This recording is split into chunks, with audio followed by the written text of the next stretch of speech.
What is up, health enthusiasts? It's Coach Lamby here for Working Weights LLC, your guide to strength, health, and all things nutrition.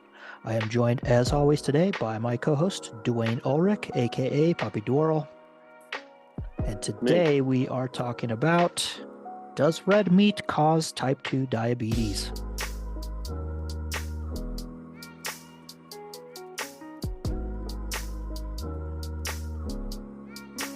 All right, Dwayne, how we doing? Yes. I'm doing good, man. I'm doing good. Just for our viewers out there, just spent a little bit of time with Coach Lamby up in Show Low, Arizona, and it was awesome. Weather's awesome. It's just beautiful up there. I could talk. We could do a podcast just on that. Yeah. But I won't belabor it. It was awesome. I'm glad to be home, but yeah, it was great. Yeah, it was great to see you guys. Yep, absolutely. I wish we could have recorded something while you guys were here, but Yeah. vacations are always just go, go, go. Yeah, it was good though. It was good. It was just great. Yeah. Great. Yep. All right. As always, everyone go check out Consuelo Health, consuelohealth.com. Check out Kathy for all your health needs. And we're lucky to have Kathy because I had to ask her several questions regarding nurses and doctors and about the study that we're going to be going over today. So you and I looked at this study while you were here very briefly. Yes. We saw some odd Yes. things in there, and I've had time Yes. to go through the whole thing. I've also had time to look at some of the critiques that are going on online regarding this study. Cool. And as far as I know, I think I'm the first one here to kind of do like a full review on the evidence-based side of this thing. So everything that I've seen, the critiques that I've seen have come from mainly the carnivore or let's just call it pro-red meat side of the aisle. And I really found their critiques to be lacking quite a few areas. And, we'll get into all of that. So let's talk about this study. All right. So the study is titled Red Meat Intake and Risk of Type 2 Diabetes in a Prospective Cohort Study of United States Females and Males. And this is, I believe this is coming from Harvard. So we have Walter Willett, who is the supervisor here on this paper. And he is the head of nutrition at Harvard. I am pretty sure, probably should look that up at some point, but he has been involved quite a bit in our national dietary guidelines and recommendations and things like that. So going to be interesting to look at this. And this study looks at three different cohorts. And so it's looking at the Nurses' Health Study, the Nurses' Health Study 2, and the Health Professionals Follow-Up Study. And they are assessing red meat intakes and the occurrence of type 2 diabetes over, let's see, what do we have here? 5,483,981 person year follow-up. So quite a bit there. And there's 22,761 documented cases. So let me actually pull up my annotated version here. All right. And so this is going for, so the Nurses' Health Study 1 and 2, there's also a Nurses' Health Study 3, and those studies are kind of similar to the Framingham study, where it's one long prospective study, but we have different cohorts. And so in the Framingham study, what they're looking at is kind of these families. And so each, generation or every other generation, they start a new cohort. And so the same thing with the Nurses' Health Study. So what they're looking at is they are comparing nurses to nurses. And, from a study design point, this is really, really good because we are comparing people who have similar jobs, they work similar hours, they share similar socioeconomic status, they have similar education level. All of that stuff is the same. So you're getting rid of a lot of um, what we might call bias or confounding by doing that. And then the health professionals follow-up study is looking at doctors. Okay, so the nurses' health study really mainly focuses on women, and the health professionals follow-up mainly focuses on men. Yeah, so for the health professionals follow-up, we have veterinarians, dentists, pharmacists, optometrists, osteopath, physicians, and podiatrists age 40 to 75. Nurses health study is registered nurses age 30 to 55. And you can see the years that they had and all of that. So for this particular study where they're looking at the red meat and type 2 diabetes, they excluded participants who reported a baseline history of diabetes, which is good, right? So they're not including people who from the onset reported that they have diabetes. So what we're really looking at is people who started the study who did not have diabetes, and then we're looking at the amount of diagnoses of diabetes over this time. They excluded people with myocardial infarction, which is heart attacks, angina, stroke, coronary artery bypass, grafting, or cancer. They excluded female participants who had energy intake less than 500 or greater than 3,500. What happened to my camera? Oh, where were we? All right. They excluded female participants who had energy intake less than 500 or greater than 3,500, and male participants who had less than 800 or greater than 4,200. And excluded female or male participants who had missing age or baseline red meat intake. And so that's important because they are specifically looking at red meat intake. And that left them with some multiple hundred thousands of people that we looked at. So how did they assess all of this stuff? So they used food frequency questionnaires, which we are going to look at. That's one of the critiques that was made online. So I definitely want to address that. And they assessed dietary intake every 2 to 4 years. And the food frequency questionnaires were validated by, make sure I highlighted it in here. I guess I didn't. The food frequency questionnaires were validated by 7-day weighed and measured food logs. Okay. Hey, while you're moving that on, I'm just going to real quick tell you. So Walter Willett's an American physician and nutrition researcher.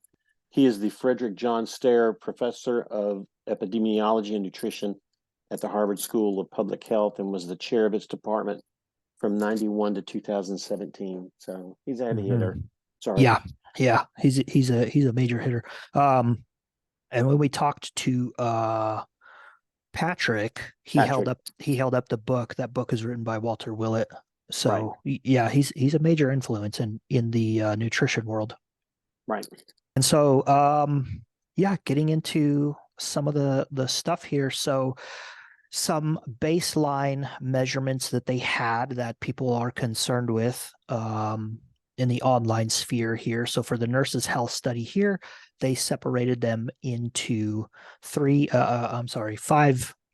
categories. So we have quintiles. We have quintile 1, quintile 3, which would be the median, and then quintile 5, which would be the upper limits of red meat intake. So quintile 1, lowest amount of red meat, quintile 5, the highest. And so what we can see is in quintile 5, total calories was highest amongst all three of these studies. And we can see the total red meat. So for the nurses' health study, we're looking at in the lowest quintile about half a serving. And a serving is, I think they listed down here, 85 grams. So for unprocessed meat, it's 85 grams. And for processed meat, it would be 28 grams of bacon. So that's like one slice, maybe 2 slices, or 45 grams of hot dog or sausage or salami or bologna or something like that. Processed, yeah. So unprocessed would be 85 grams of red meat, and they are considering pork in that red meat category there. So half a serving, and this is total red meat. Okay, so this is both processed and unprocessed together. So half a serving there, about a little more than 2.5 in the highest quintile. For the nurses' health study 2, we have about a quarter of a serving per day in the lowest versus about 2 in the highest. And then in the health professionals follow-up, about a quarter versus about 2.5. So pretty similar across all three of them as far as the intakes go for the upper and lower quintiles. And then a bunch of other things we can see. So total red meat, we can see, processed red meat, we can see is higher in the upper quintiles. Unprocessed red meat is higher in the upper quintiles, and it's significantly higher than the lowest quintile. Okay. And this kind of brings me to another point that we hear a lot about online, where you might hear some study found that the highest intake of X produced said outcome. And it's important to know what high means in regards to individual studies, because a lot of times when we hear something, I know that there's a study going around, I didn't pull it up, but a lot of people want to reference it in regards to cancer, red meat and cancer, and it showed that the highest intake of red meat versus the lowest intake of red meat amongst people who consumed high amounts of fruits and vegetables, there was no difference between those two. And a lot of people like to cite that, but a lot of people don't know what high means in that study, right? And we want to think that we know what that means. Oh, I know what high amount. But in that particular study, the highest intake was 450 grams per week, which comes out to like 65 grams a day. Right. Which is, a little more than 2 ounces. Right. That's not much. That's not very, that's not very much. So using that study to support like, oh, well, you can eat as much red meat as you want, has no impact on cancer. That's not what that study says. Right. All right. And so then looking at other things here. So looking at poultry intake was relatively the same amongst all of them. Fish was relatively the same amongst all of them. In the Nurses Health Study 1 and the Health Professionals Follow-Up, the fish intake was higher in quintile 1. And then eggs tended to be about the same. We see some higher levels in quintile 5 for Nurses Health Study 1 and 2. And then the Health Professionals Follow-Up, it increases in quintile. Total dairy, relatively the same for Nurses Health Study 1. Nurses Health Study 2, it increases per quintile, and the Health Professionals Follow-Up increases per quintile. Nuts and legumes was about the same, except in the Health Professionals Follow-Up study, where the highest quintile of red meat, they had the highest intake of nuts and legumes. Fruits and vegetables, relatively the same amongst all three cohorts. We do see that BMI is the highest in the highest quintile of red meat intake for all three of these. We also see that physical activity is the lowest in the highest quintile of red meat intake. And we see that alcohol intake, as far as the Nurses Health Study 1, it was a little bit higher than the other two, pretty similar to the quintile 3. In Nurses Health Study 2, it's dead even. And then in the Health Professionals Follow-Up, we have this increasing alcohol intake per quintile. And so we have to remember Nurses Health Study 1 and 2 are nurses. The Health Professionals Follow-Up are doctors. So what can we take from this is that we see that doctors, compared to nurses, on average, tend to have about the same BMI per quintile of red meat intake. And they tend to get, I'm sorry, where am I here? Yeah. So for physical activity, the doctors tend to get a little bit more exercise than the nurses do. If we look at all three quintiles, it's about the same, but it's a little bit more in the doctors. And the alcohol intake is significantly higher amongst doctors than nurses. All right. We see cigarette smoking is relatively the same amongst all of them. Family history of type 2 diabetes, pretty much the same. History of hypertension, pretty much the same. And multivitamin use, which is kind of odd to include in this, I think.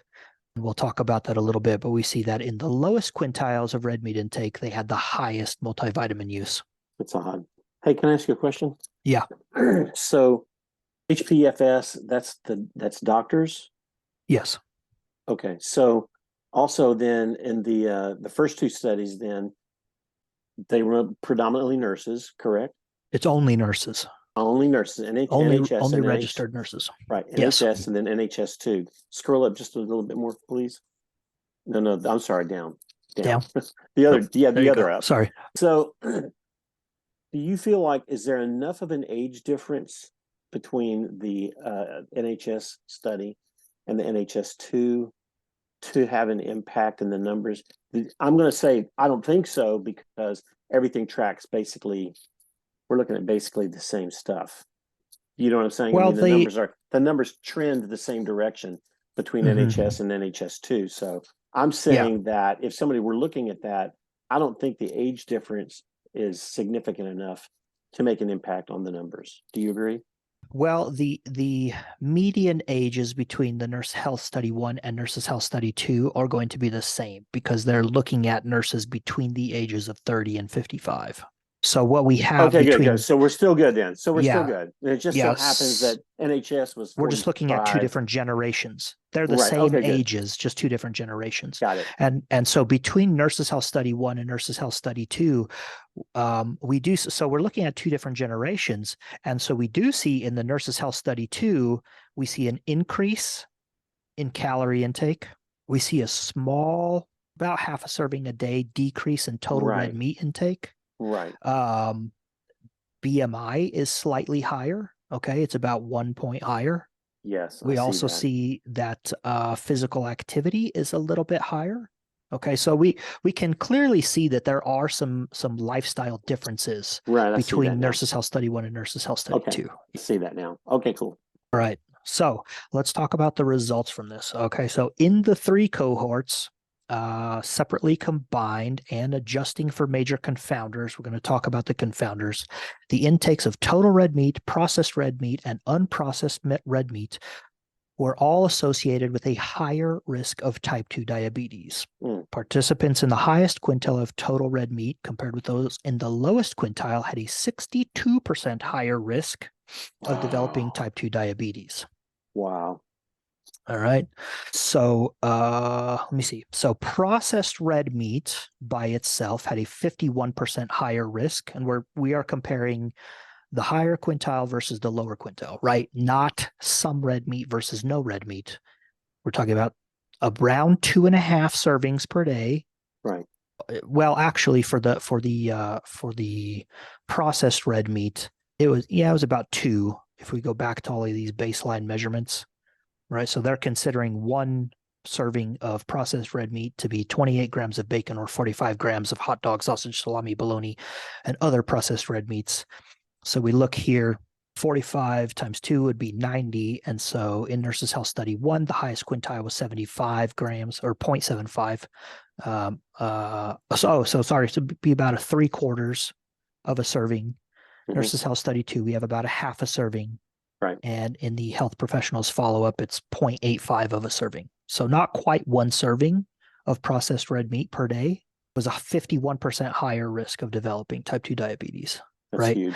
The unprocessed red meat, that's where we have the 2.5, about 2 or 1.5 servings, a little more than 1.5 per day of unprocessed red meat was a 40% higher risk. And then they did a continuous analysis. So every 1 serving per day increment in total red meat was associated with a 1.28, so a 28% times higher hazard of type 2 diabetes. So for every 1 serving per day of total red meat increased your risk of type 2 diabetes by 28%. Every 1 serving per day of processed red meat was a 46 times higher risk. For the unprocessed red meat, every 1 serving per day was a 24 times higher. That's crazy. All right. Yes. So one of the critiques that I heard online, there was a certain somebody, his name is Metabolic Mike. He goes by Metabolic Mike. And he had a real issue with the increase in the risk being 62%. And so there are some other studies looking at sugar sweetened beverages and the increase in risk, and that was like 61%. So he had a real issue seeing that red meat intake had about the same level of risk as sugar sweetened beverages. And he felt that they didn't adjust for sugar sweetened beverages in this, and he would like to see an analysis based on that. But if we go down, if we go down to the graphs here, and we can see these are our bar graphs. We can see total red meat and servings per day, processed red meat and servings per day, and unprocessed red meat and servings per day. So the servings per day is on the x-axis, so that would be the bottom line. And moving to the right would be an increase in number of servings. And then on the y-axis, or the up and down, the vertical axis, is our hazard ratio. And we can see that the lines go from the bottom left to the top right, right? Yep. So what exactly did they adjust for? So they did do multivariate adjustments. They did analysis. And so what did they adjust for? So they adjusted for age Race, in ethnicity. months, race and ethnicity, smoking status, alcohol intake, physical activity, multivitamin use, menopausal status and hormone use, antihypertensive drug use, cholesterol lowering drug use, baseline history of hypertension, glycemic index, poultry, fish, eggs, total dairy, nuts and legumes, fruits, vegetables, whole grains, and refined grain intakes, and socioeconomic status. So the critique that they didn't adjust for sugar sweetened beverages, well, they did adjust for the total glycemic index of the diet. Sugar sweetened beverages would be included in that, and a diet that would be higher in sugar sweetened beverages would have a higher glycemic index. Right. So the idea that they didn't adjust for something like that just doesn't hold up when we look at what they adjusted for, right? Yeah, the glycemic index would include not just sugar in drinks, or like sodas. It would be teas. Anything you add sugar to that would show up in the glycemic index. Anything that would alter glycemic variability within your day. Right. Going back to our blood sugar podcast. Right. So anything that would cause an alteration in your blood glucose levels. Right. All right. They did an adjustment for that. So yeah, there's that. I don't feel that critique is very warranted. I don't think he actually looked into, what they were actually adjusting for. Now, there is an interesting finding that I read in here, and I do have some critiques of my own here for things that they did and didn't adjust for. Let me see if I can find where it is, because they found, I don't know where it is. All right. So they found that the adjustment for BMI accounted for about 50% of the hazard ratio. All right. And man, I want to find that where that is so bad. Is it down there on the lower left side of page 4? Yes. Okay. So these associations were substantially attenuated after further adjusting for time-varying BMI, a potential mediator. The estimated percent higher risk of type 2 diabetes reduced to 12% for every one serving increment of total red meat, 21% for processed red meat, and 10% for unprocessed red meat. Okay. And right here in red, our results showed that on average, over 50% of the association between red meat intake and risk of diabetes were statistically accounted for by time varying BMI. All right.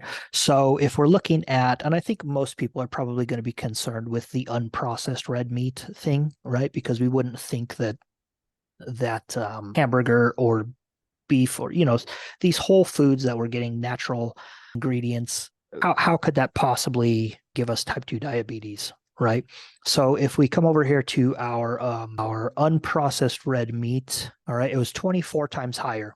So if we account for 54% of that, we're left with 12%. Okay. So after subtracting the BMI had on the percentage, we're left with 12%. BMI doesn't account for total body fat percentage. And one of the things we know about type 2 diabetes, so I think that in the, just the common layman understanding of what causes type 2 diabetes, we just think about blood sugar, right? Blood sugar spikes cause type 2 diabetes. And it actually, blood glucose doesn't track diabetes diagnoses very well at all. What does actually is body fat percentage, and specifically hepatic fat, so liver fat.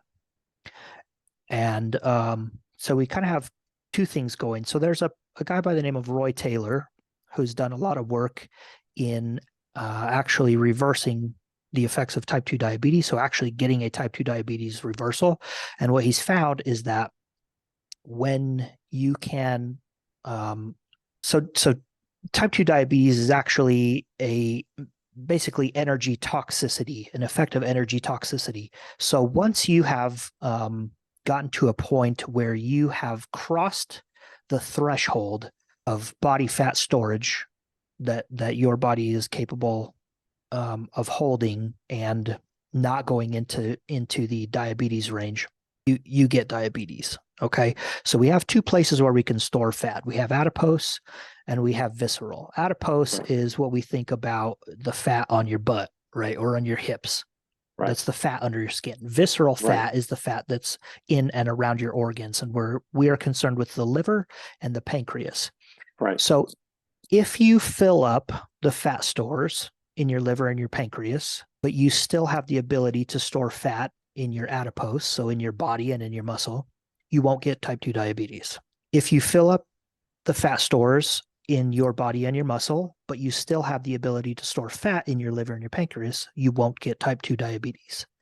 If you fill up both of those things and there's nowhere left to store fat, you will develop type 2 diabetes. So this is called a twin cycle hypothesis. Okay. And that's kind of our understanding of type 2 diabetes. It's not really caused by these blood glucose spikes that we hear about and we think about. It is actually a body fat storage. Now that can come in the form of eating excess carbohydrates. It's just coming from eating too damn much. Yeah. Right? Yeah. And you're just storing body fat. So Roy Taylor has gone through lots of trials, and so what he's found is that when we're able to reduce the amount of liver fat and pancreas fat, that you'll actually have this reversal of type 2 diabetes, where so we have a non-insulin dependent and an insulin dependent type 2 diabetes. So you can have type 2 diabetes and not require insulin because your pancreas is still putting it out, and that tends to last for however long. But you can get to a point where your pancreas, your beta cells, those are the cells that are responsible for producing the most amount of insulin in your body. They become worn out, so to speak, and they stop producing insulin, and that's when you become insulin dependent. And so by reducing the amount of fat within those organs, we can actually see the reversal of the effects that we find with type 2 diabetes, right? Lack of producing insulin, and then we have the insulin resistance. Dang this camera. It's okay. Where were we? Yeah. Okay. So we're talking about liver fat. Right. And the BMI adjustments. My batteries are on your camera? On the camera. Oh, well, it's fine. You sure? Yep. We'll just run it. People will see you. Okay. So before we're having camera issues, so we're talking about liver fat and pancreatic fat. So they adjusted for BMI. BMI doesn't account for total body fat percentage. All right. So I think that if we were to adjust for total body fat percentage along with the BMI, that we would see an even further attenuation in that risk. Okay. So adjusting for BMI, we dropped from 24% risk down to 12. So that's 50%. And I think we would find an even further in the total body fat percentage. Another thing that they didn't adjust for that we just talked about was energy toxicity. They didn't adjust for total calories in this, which is good. So I think if they were to adjust for that as well, we would see a further drop in that hazard risk. Okay. Now I don't think it's going to go down to zero. All right. Because as we get down, there's another weird thing here. So we observed a higher risk of type 2 diabetes associated with red meat among people with higher physical activity levels. I saw that. It didn't make sense to me. It seems opposite of what you would think. It seems odd, and I couldn't find anything to account for that in the information they have in here or in the supplemental table. And I had to pay for this sucker because I had to get the supplemental tables. So as we scroll down, they did some substitution analyses on this as well, where they looked at substituting red meat for other types of proteins and seeing if there was a difference in the risk of diabetes from there. And so some of the things that they adjusted for It's fish, dairy, nuts and legumes, poultry, and eggs. So in regards to fish, if we were to substitute one serving of fish for one serving of red meat per day, they actually found an increase in the risk of type 2 diabetes by about 11% for total red meat and for unprocessed red meat. Now, for processed red meat, there was a reduction in risk for fish. For dairy, there was a reduction in risk for all three groups. For nuts and legumes, there was a significant reduction in all three groups. For poultry, we see a non-statistically significant reduction for total red meat, but that becomes significant for the processed red meat and basically no difference for unprocessed red meat. And then for eggs, we see a small non-significant increase for total red meat. We see a significant decrease for processed red meat, and we see a significant increase in risk for type 2 diabetes for unprocessed red meat. Now, something that you and I found weird was the increase in risk amongst fish, because we would generally think that fish would be the healthier alternative out of any of those things, right? Yes. Maybe even not the eggs. So I got to look in. So this is where I had to pay for the supplemental table, right? Because it keeps referring to the supplemental table. And so I got in here. So starting at the top here, we have their what they consider to be total red meat, processed red meat, unprocessed red meat. And then we could look at fish. So we have canned tuna, breaded fish, dark meat fish, and other fish. And for nuts and legumes, we have peanut butter, peanuts, walnuts, other nuts, beans and lentils, and peas and lima beans. So what we see here, so this is the data for those substitution analyses. And so what we can see here is the hazard ratio in those substitutions. So for the nurses' health study 1 and 2, we see an increase in risk in substituting fish and eggs, but not at the health professionals follow-up study. In the health professionals follow-up study, there's a decrease in risk amongst all of those substitutions. For the substitution of processed red meat in Nurses Health Study 1, we see a small increase. Nurses Health Study 2, we see a small decrease. And for the eggs, for those two, we see a small decrease. In the Health Professionals Follow-Up Study, we see decreases in all of them. And substituting unprocessed red meat with fish in the Nurses Health Study 1 and 2, we see increases in risk for the fish and eggs. And in the Health Professionals Follow-Up Study, we see decreases in risk. Now, this is one of the things that I asked Kathy about.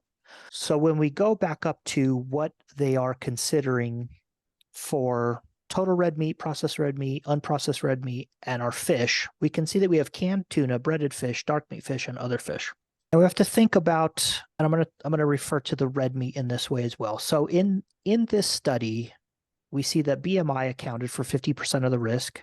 I think that if they were to adjust for total body fat and total calories, we would see a further attenuation of that, not down to zero, okay, but it would probably become statistically insignificant at that point.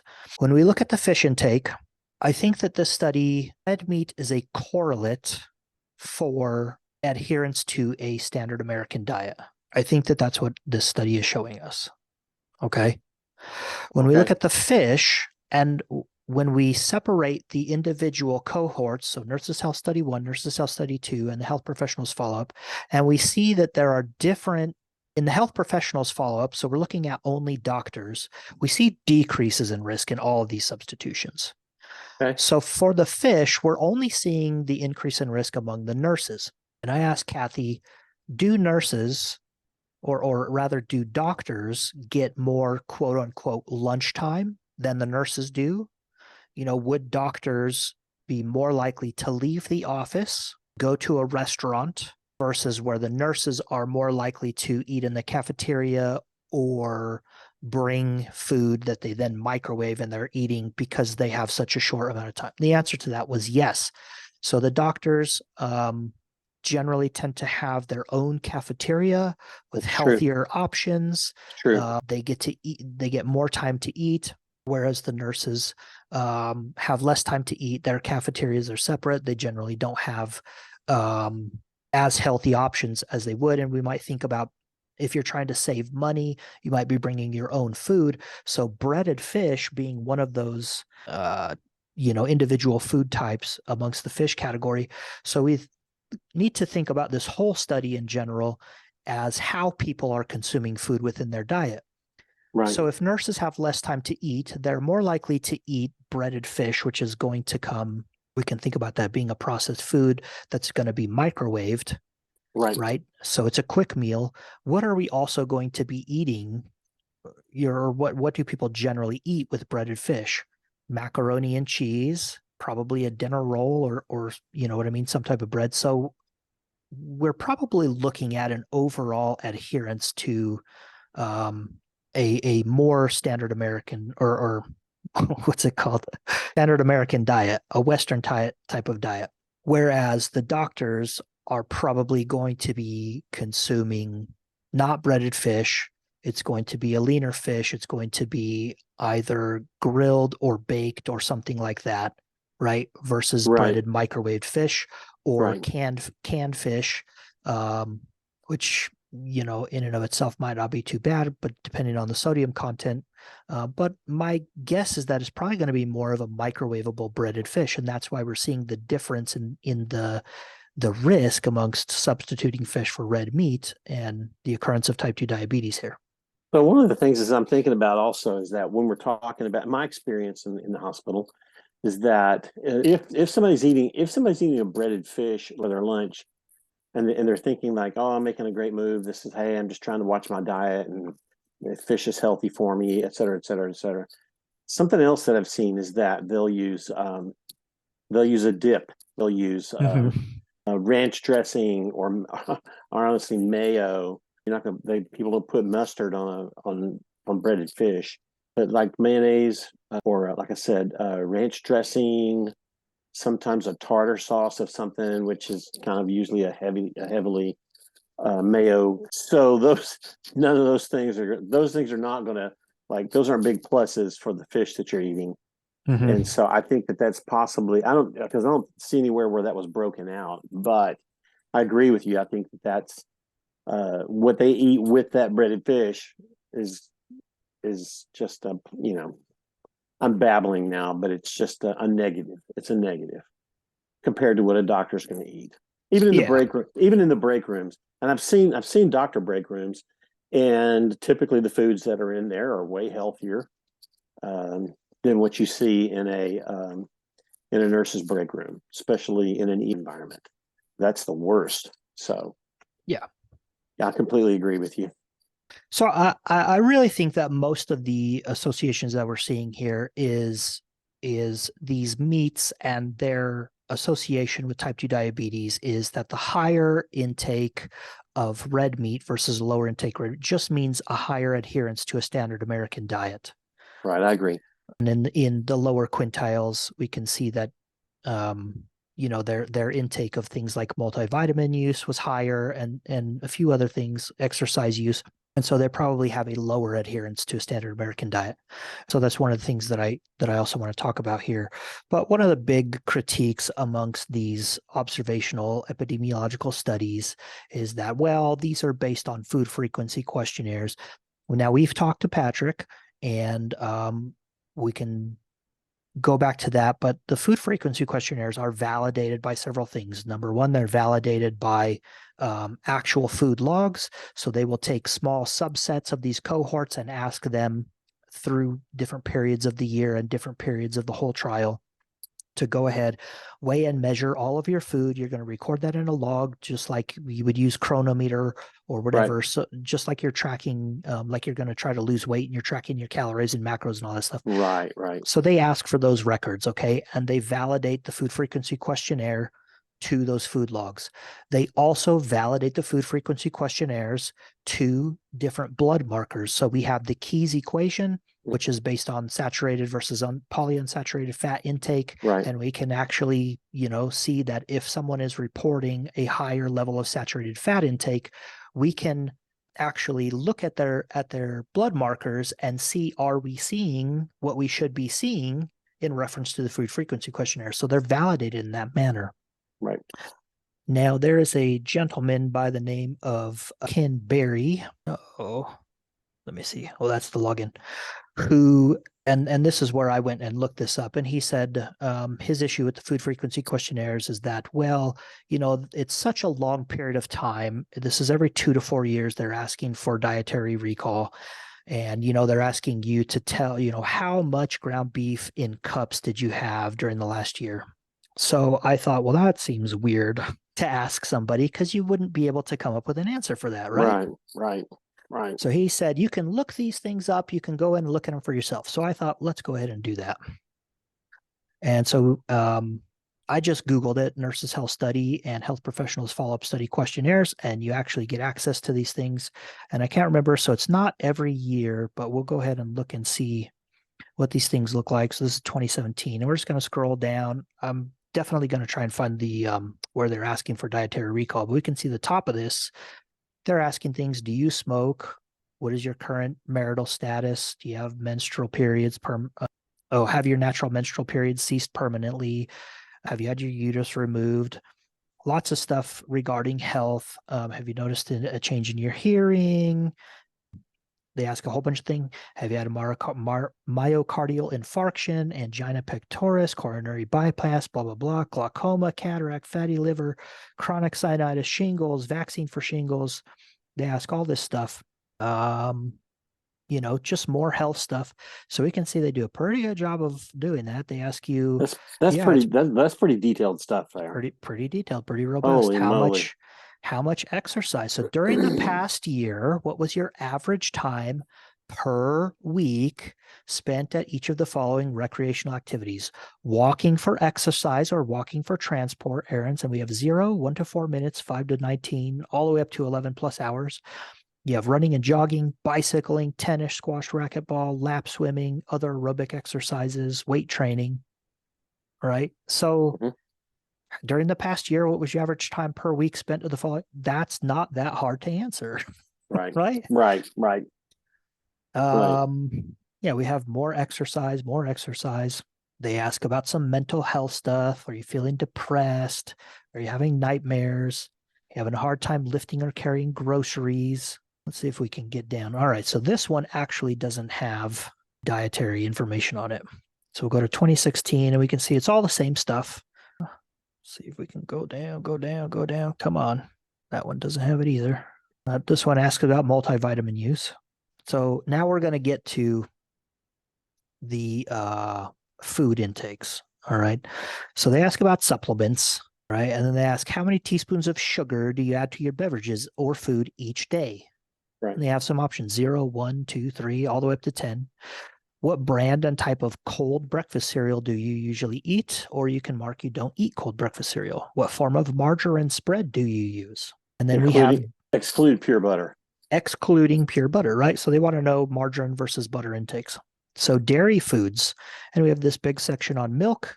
And so how many 8 ounce of glasses do you have? They have that split up into skim milk, 1 or 2, whole milk, soy milk. They ask for cream, non-dairy coffee, whitener, frozen yogurt, regular ice cream. And then we have pure butter. You have margarine, spreadable butter. And then we have yogurts, plain, artificially sweetened or sweetened, cottage or cottage cheese. And then they ask, so what's the average use in the last year, right? Never or less than once per month, 1 to 3 times per month, once per week, 2 to 4 times per week, 5 to 6 times per week, once per day, 2 to 3 times per day, 4 to 5 times per day, or 6 plus per day.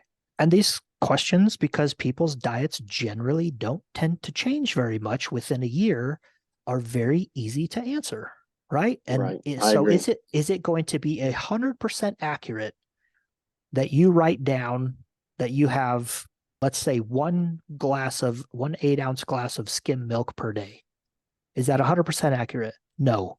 But if you know that you generally tend to have milk every single day with your breakfast and you pour a glass, that's accurate enough amongst the population level. To get things right. And so going down, we can see all the fruits that they have. We can see all the different vegetables that they list. You have your egg intake, and then we have meat and fish. Okay. So getting down to how they're categorized in this. So salami, bologna, or other processed meat sandwiches. And you have that how many times per month or week or day. Other processed meats, And then our hamburger, 1 patty. So this is talking about a burger with a bun, right? So 1 patty of lean or extra lean or regular, and that would be 75 or 80/20 would be the most common. If you eat out at fast food restaurants a lot, it's probably Right. going to be Right. 75/25 or 70/30. Right. Right. Then they ask for beef, pork, or lamb as a sandwich or mixed dish, like casserole or lasagna, beef or pork as a main dish, canned tuna fish, breaded fish cakes or fish sticks, shellfish, shrimp, lobster scallops, blah, blah, blah. Dark meat fish being tuna, mackerel, salmon, sardines, bluefish, and swordfish, and then other fish, cod, haddock, and halibut. So they don't ask people how many cups of ground beef did you have per day for the Right. last year. That's not Right. what they're asking. Yeah. All Yeah. right. And then between the two, so between the nurses' health study and the health professionals follow-up, these are both done. It's basically the same questionnaire. So you can, if you guys want to, you can go and look these up. But you can see these have long and a short format on both of them. It's basically the same questionnaire. All right. So getting back into this, so BMI accounts for most of what we see. I hypothesize that if you were to count for total body fatness and total energy, we would see an even more attenuation of that risk. However, I don't think it's going to go down to zero. Now, they offer some explanations as to the mechanisms of why red meat can be contributing to type 2 diabetes. One of those being saturated fat, the other one being heme iron. And they offer some of their own references to back up that claim. And so I thought, well, let's not use their references. Let's just go into, so you could go into PubMed or, so I'm using Mendeley here. You could use any other search engine that's going to look up scientific studies. And I just typed in saturated fat diabetes. All right. And so if we just, I'm going to move our heads over here. So the first one that comes up here, we have saturated fat and the management of diabetes, the debates, controversies, and consensus. The abstract doesn't tell us a lot, but we can click on view PDF. We'll see it come up. And then right here, it's going to talk about the effects of high saturated fat intake. And we have evidence shows that low carbohydrate diets can have beneficial effects on lipids, HbA1c, and weight. Those go through the reduction of carbohydrate intake and they result in higher saturated fat intake. Now, though the percentage of energy, let me see if I can blow that up. I see you squinting. Yeah, that's pretty small. Thank you. Got it. That's good. Okay, right here. Though the percentage of energy from saturated fat increases, absolute intakes are reduced in most studies as they aim at energy deficit for weight loss. Additionally, these saturated fat intakes are generally not significantly higher than the current UK intake. So we have recommendations in the UK and the US how much saturated fat you should be consuming, and that's generally 10% of total energy or less. For most people, that's about 20 grams per day. So there are the arguments that, well, we see these diets that are really high in saturated fat by reducing carbohydrates, and we're seeing improvements in these things.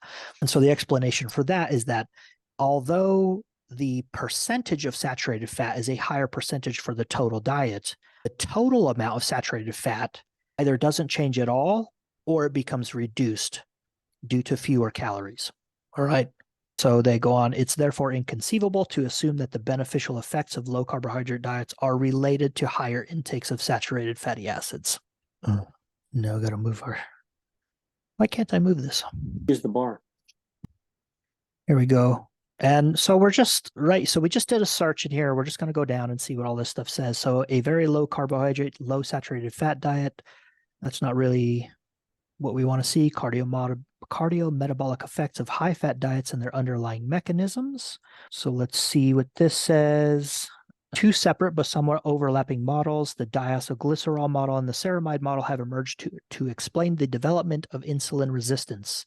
Studies have shown that lipid deposition in tissues such as muscle and liver, so that's what I was talking about before, right, inhibit insulin signaling via the toxic molecules DAG and ceramide. Studies in humans in the 1950s and 60s linked high saturated fat intake with atherosclerosis, coronary artery disease. More recent trials involving the Mediterranean diet indicate that healthy monounsaturated fats are more effective preventing cardiovascular mortality and coronary artery disease than our low-fat, low-cholesterol diets. So that doesn't answer our question very much. Let's see. Saturated fat diet induces moderate diabetes and severe glomerulosclerosis in hamsters. Okay, so we have a mechanistic model here that showed a saturated fat diet induced moderate diabetes in hamsters. We have the PREDIMED study here, total and subtype of dietary fat intake and risk of type 2 diabetes mellitus. In the PREDIMED, let's see results. After multivariable adjustment, participants in the highest quartile of updated intake of saturated fat and animal fat had a higher risk of diabetes than the lowest quartile.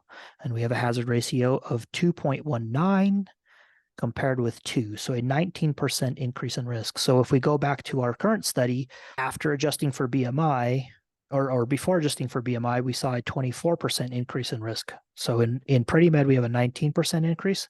And in this other one, we have a 24% increase. We have dietary sources of saturated fat, percentage of body fat of patients with type 2 diabetes mellitus. Okay, so this is another thing I was talking about, body fat percentage. Patients with a high percent body fat consumed an increased proportion of red meat, processed meat, and saturated fat from red meat compared to low percent body fat individuals. And according to Poisson's regression, the consumption of red meat and the reuse of frying oil were associated with higher percent body fat. All right.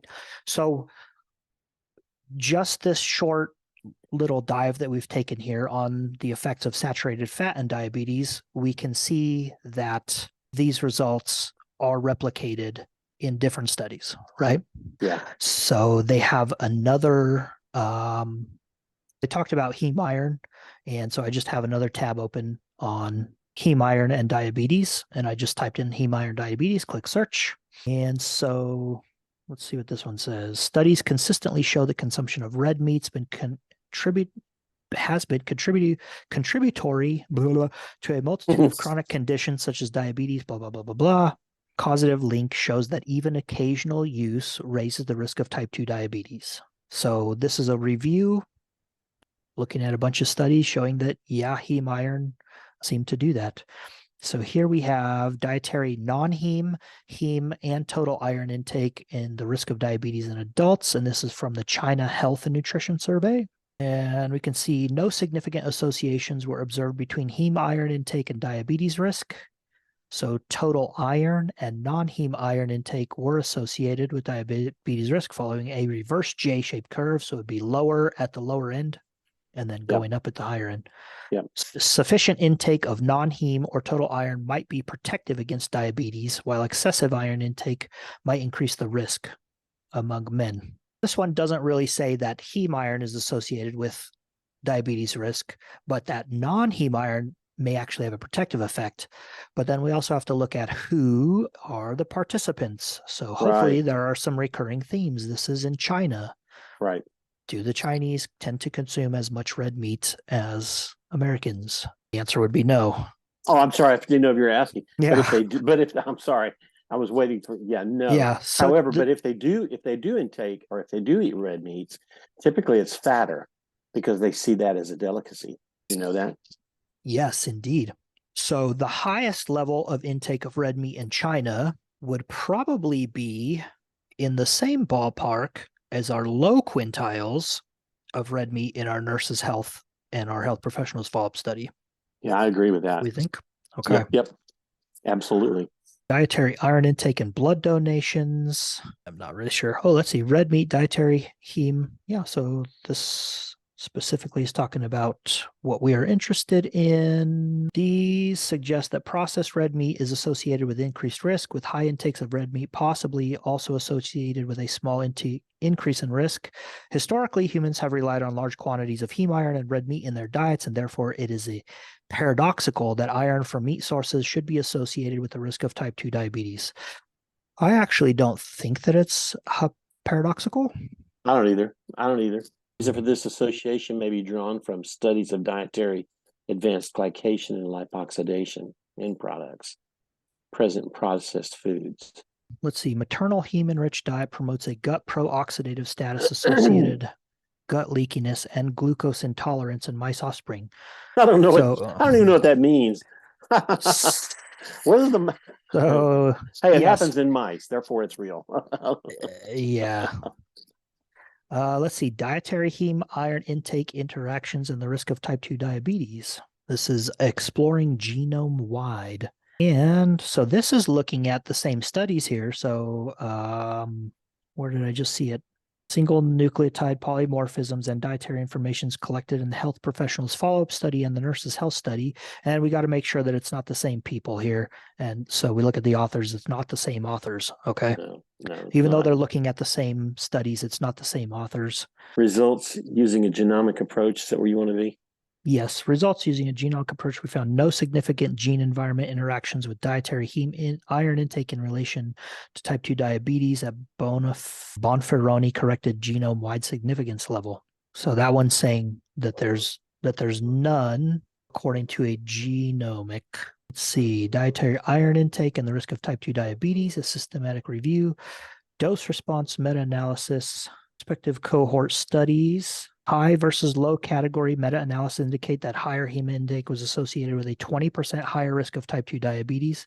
So again, we are right in that 20% increase. Body iron stores, heme iron intake relation to risk of type 2 diabetes. This meta-analysis included 16 high-quality studies. The combined relative risk comparing the highest and lowest category of ferritin level was 1.66 for prospective and 2.29 for cross-sectional studies with heterogeneity. The combined risk reduction comparing the highest and lowest category of heme iron intake was 1.31 with a heterogeneity of 1.39. So that's not terrible heterogeneity. So this one is showing about a 30%, 31% increase in risk amongst the 16 high quality studies that they looked at. We have gestational diabetes mellitus in relation to maternal dietary heme iron and non-heme iron intake. So gestational diabetes, for those who don't know, is when you're pregnant. Beatus. Yeah, baby beatus. You're pregnant and you beatus. develop diabetes. Let's see. Heme iron intake was positively and significantly associated with gestational diabetes mellitus risk after adjusting for confounders. Women reporting the highest heme iron intake levels experienced a 3.31-fold increase. All right. So we won't keep going down this rabbit hole, but yeah. So they offer a mechanistic explanation saying saturated fat has an effect on insulin resistance. Right.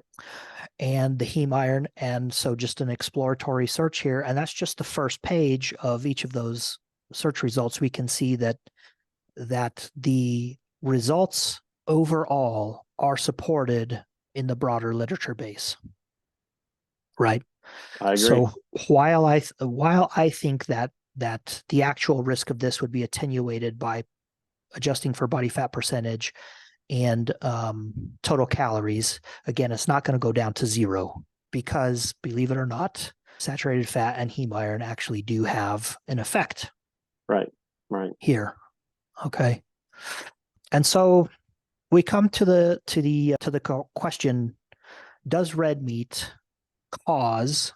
Does this study show that red meat causes diabetes? And again, I think that this study more or less shows red meat as a correlate for a standard American diet. However, to answer that question, and this is the main thing that people have going online, is they say, well, this is epidemiology, it's observational, and observational studies can't prove causality. They don't prove causation, and we need randomized control trials to do that. So we have to think about the way we are going to define what causality is. And the main way that people think about causality is if we so I like the analogy to fire, right? So if we think about a forest fire or even a house fire, and so you, Dwayne, you actually have some experience in this field here, right? Yep. So if we think about when there's a forest fire or house fire, actually my neighbor's house in spring burnt down right behind my house. It was a Yes, very it scary did. situation. Yes, Very it did. scary. And so the firefighters came. It was like a 4-alarm fire. There was 4 or 5 fire trucks there. Whole house burnt down. And these people kept mountains of clothes and other things in the backyard. And so basically the entire property was on fire. Right. And so they came, put the fire out, and they determined that the cause of that fire was that a lawnmower was put away hot next to a pile of whatever rubbish, and the rubbish fell over. Maybe the wind blew it, maybe somebody knocked it over something and covered up the lawnmower, and that's what caused the fire. And that's generally how we like to think about causality. There are about 200 books on determining causality. I own one of them. It's called Causal Inference, the mixtape by Scott Cunningham. Highly recommend it. So if we think about causality in a different way, and still we're talking about the fire, we can think about different things involved in that fire having causal inference. Okay. So we think about what has to start the fire. So we need some type of an ignition source. So this could be hot lawnmowers. This could be cigarette butts flicked out of a window. It could be a match. This could be lightning strikes, right? We have all those different things. We also need a fuel source. So we think about the clothing and the rubbish that was in this person's backyard. We think about the materials that the home is made, all of the materials that the furniture, the carpet, the walls, all that stuff is made out of. We can think about dry grass, dead trees and brushes and shrubs and logs, all these different things. And then we also have oxygen being a main component here. So if we are to increase any one of those factors, we would be increasing the risk of fire, right? So yeah, if we think about, let's try to think about a forest fire, and we know that fires get started from people flicking their cigarette butts out the window. If I increase the number of people flicking their cigarette butts out the window, I increase the risk of forest fires. If I keep the cigarette butt flicking to 1, but I increase the total number of dry grass or the dryness of the grass, I increase the risk of forest fires.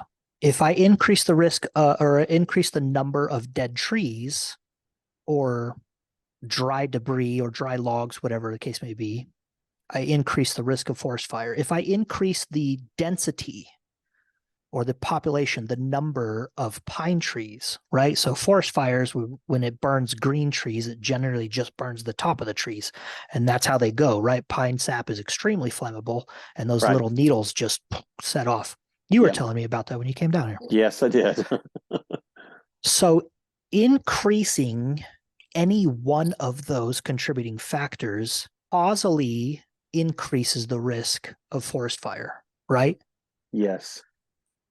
So when we ask the question, does red meat cause type 2 diabetes?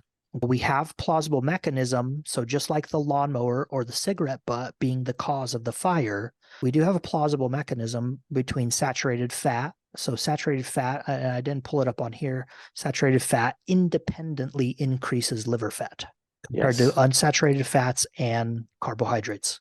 Yes. Okay. We also saw that the heme iron is independently, causally, has an independent cause on insulin resistance. Yes, it does. Okay. So when we determine causality, when we're looking to infer causality from epidemiology, we're not looking for the cigarette butt or the lawnmower or the lightning strike. What we're looking for is, how dry was the grass? Is there a lot of dry grass? What was the density of pine trees within the forest? And so we have something called the Bradford Hill criteria, which can help us infer causality. And so we're looking at a few different categories here. So number 1 being temporality.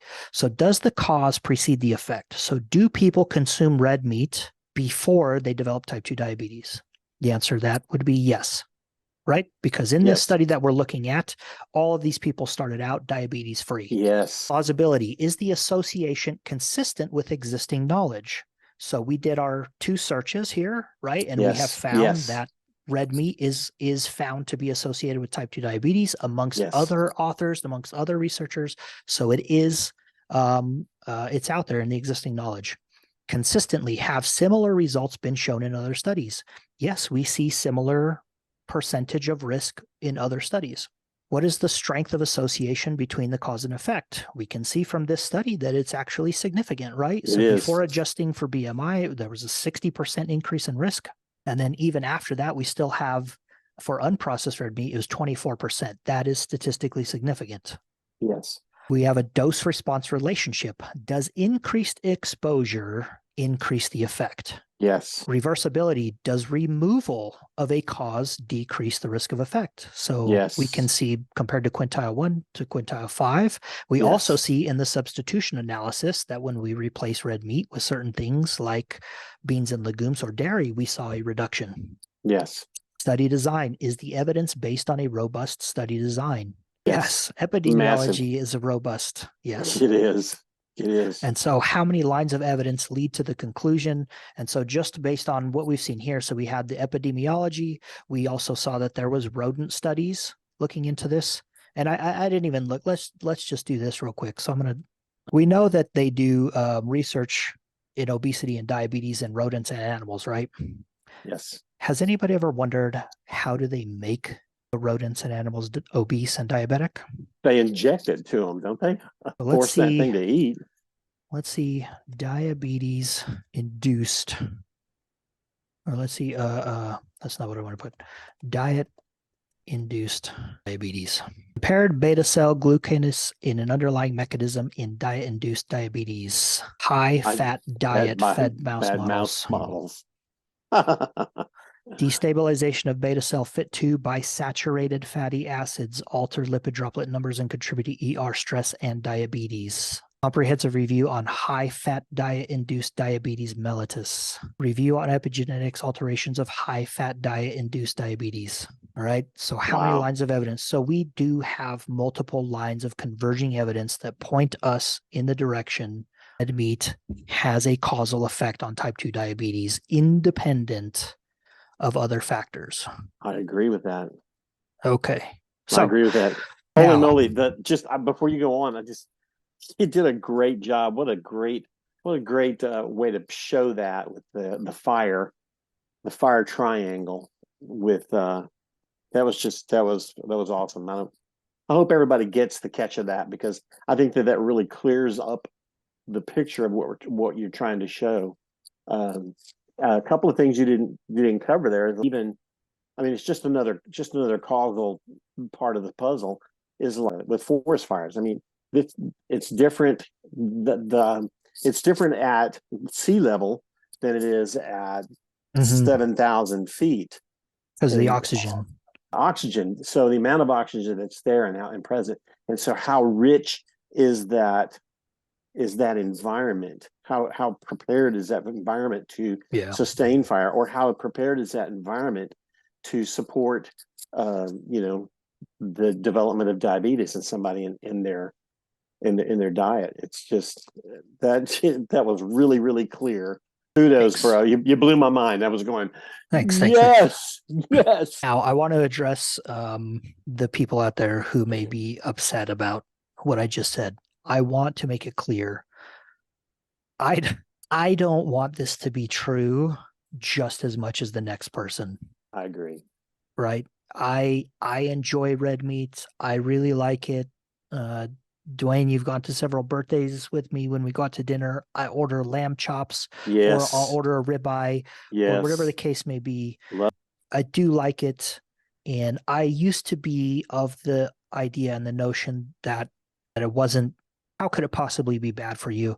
But it's been over and over and over, looking at studies like this, learning about causal inference, looking at the independent effects of saturated fat, and all that stuff, that's led me to the understanding that the dietary advice that we're given to reduce the amount of saturated, so you don't have to eliminate it, right? The recommendation is to reduce it. Even if you don't believe that red meat causes type 2 diabetes. Again, in this particular study that we're looking at, I believe that the red meat is a correlate for standard American diet. So even if we say, okay, this is just a correlate, and the red meat wouldn't actually cause type 2 diabetes, it wouldn't have an independent effect, that doesn't change the validity of the recommendation to reduce the amount of red meat that people are eating. Because if higher amounts of red meat intake are a higher adherence to a standard American diet, then when I say, well, replace that red meat with something else like chicken or dairy or nuts or legumes, you're not going to change from a beef cheeseburger to a bean cheeseburger. That's not what most people do. Right? Absolutely. Your entire dietary pattern is going to change because the way that we think about different foods, so chicken, fish, nuts, legumes, beans, all that stuff, we think about those foods differently. It's a different type of dietary pattern. Okay. So understanding why the recommendations are what they are, even if you don't believe that the evidence that we've seen here today would lead you to think that red meat causes type 2 diabetes, understand that the recommendations being made are still appropriate because we're looking to change the entire dietary pattern of someone. Are you still there? I'm still here. Okay, so I was just going to say, in the fire scenario, we're not asking you to suck all the oxygen out of the world, and you're not asking people to remove all the clothing and all the furniture out of your house. We're not asking that you completely remove fire or an ignition source, because those things are just going to be there. So just thin the air out a little bit, put your clothes and your furniture away from an ignition source, and it's just a change. It's just a mindset. Yeah, there's certain lifestyle things that you do in your home that help don't be a hoarder. Fires. Yeah. Don't be a hoarder. That's the same thing here. And so it really is. That's why that example is so awesome. Don't be a hoarder. I probably shouldn't eat red meat 2 or 3 meals a day, every day of the week. I can't say that's healthy for you. And so looking at this stuff, and I've looked at lots of different studies that show red meat and it's different outcomes. So even just mortality, colorectal cancer, diabetes, absolutely. We have all kinds of stuff, and it's the same for all of them. It's a linear increase from the bottom left to the upper right. I don't like to see it. However, so we can say how much red meat can I eat?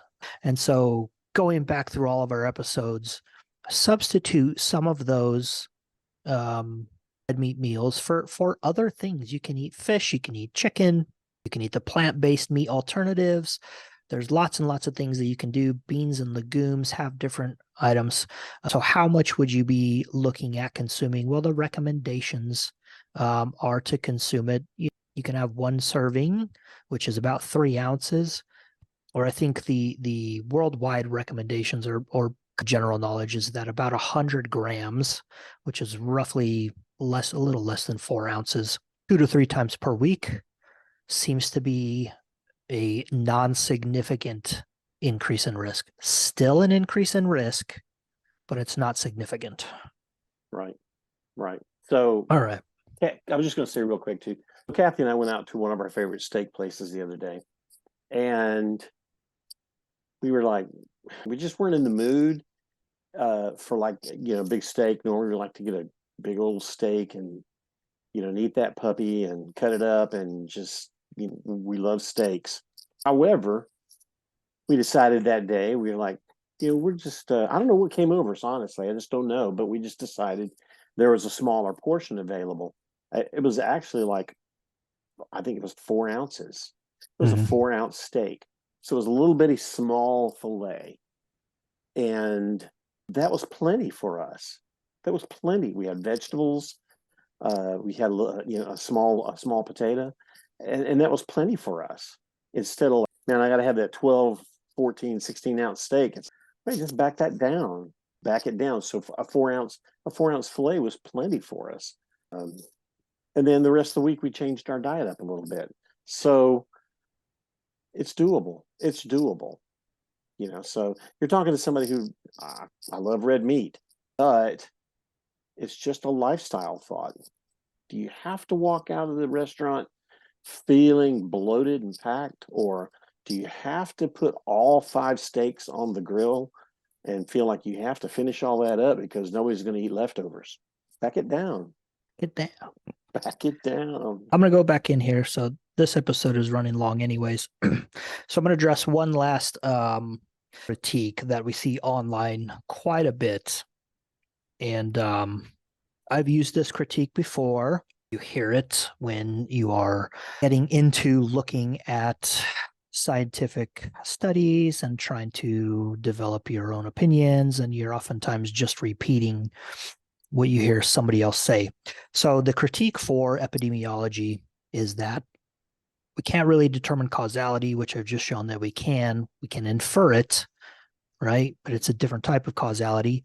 And a lot of people will have a problem with the confounders, right? So observational science is confounded by things, and people will often bring up.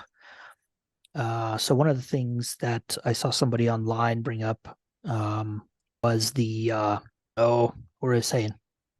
I can't remember exactly, but let's just go with some of the normal stuff here. So smoking, right? So observational science can be confounded by smoking. They call this the healthy user bias.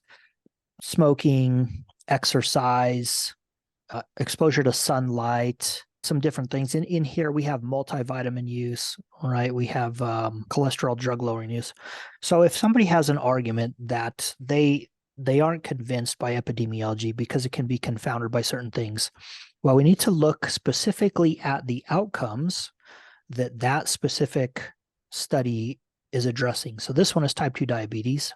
And Metabolic Mike had an issue that the higher intakes of meats, let's go back up. So we saw that they smoked more, they drank more alcohol, they had less multivitamin use, blah blah blah. Exposure to sunlight is the one I love the most. So if you are going to critique epidemiology on the basis of confounders, what you are saying is that specific thing that you're trying to address has causal impact on the outcome in question. So confounding is a causal construct. And when people throw out a whole bunch of things all at once as confounders, and they're saying epidemiology can't be relied on because it can't determine causation, you've really pigeonholed yourself into providing evidence that's probably not going to exist. So we take the case of diabetes here, and we look at confounding variables like age. So I think the first thing they adjust for is age. If you're going to throw that out, you're then going to have to provide evidence in the form of randomized control trials that age causes diabetes. If you're going to say that smoking confounds a study, you're going to have to offer evidence in the form of randomized control trial or experimental evidence that smoking causes diabetes, right? And you just go on down the list. So I love the sunlight exposure one because I'm pretty sure there's zero evidence that exposure to sunlight causes diabetes. Anything, diabetes or or the reverse of it. People who don't get sunlight exposure, you know what I mean. So if you were to say people who are exposed to sunlight would develop type 2 diabetes less, you're going to have to show in the form of a randomized control trial. So there's a group of people who are exposed to sunlight and a group of people who are not, and the group of people who are not, all things you'd have to control their diet. Everyone's eating the same thing, right? And the people who are not getting sunlight exposure better develop type 2 diabetes. So this is mostly for the listener. When you hear that argument out there, epidemiology is bad science, it's conflicted because of confounding variables, and people rattle off a whole bunch of things like that, understand that they are now put in the position where they need to provide evidence that those confounding variables that they have suggested have causal impact on the outcome in question. That can be diabetes, it could be cancer, it can be mortality, it can be all these other things. Exercise is a big one too. I know that Mike had an issue with exercise. Oh, the highest red meat intake, exercise less. Well, you're going to now have to show in a randomized control trial that not exercising causes diabetes. Not that exercise attenuates it, that not exercising causes diabetes. Okay, so it's a poor argument. When you hear that online, going forward now, don't try to critique epidemiology on the basis of confounders, because you're pigeonholing yourself into providing evidence that you don't have. Yeah. You're actually forcing yourself to have to prove it. So. All right, that's it. Wow. I think we've exhausted this one. No, it's good stuff. Good stuff, man. Good stuff. It is. I love the example. It was beautiful. Yep. All right. Technical difficulties and all aside, hope somebody takes something away from this. Dwayne, you told me I blew your mind, and I'm always happy that it happens. Mind blown. Hopefully that happens for the listeners as well. And we will see everybody next time. Awesome.